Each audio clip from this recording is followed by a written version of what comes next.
আসসালামু আলাইকুম বন্ধুগণ, আপনারা সবাই কেমন আছেন? আমি আপনাদের দোয়ায় ভালো আছি। আমি নিয়ে এসেছি আজকে দিনাজপুরের ঐতিহ্যবাহী নুনিয়া পিঠা। চলুন দেখা যাক কি করে বানাই।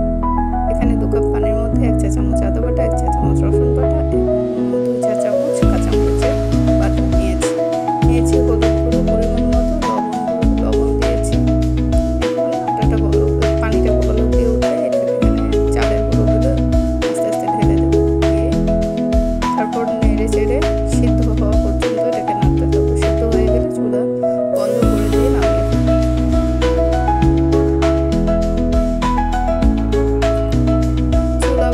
এবং এটাকে ভালো মতন বেলে সাইজ মতন শেপ করে এটাকে কাটতে থাকবো।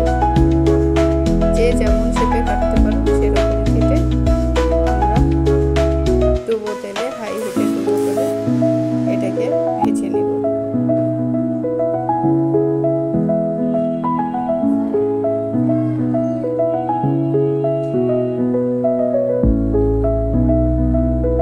দেখুন আমার কড়াইতে তেল গরম হয়ে গেছে, আস্তে আস্তে পিঠাগুলো ছেড়ে দিয়েছি।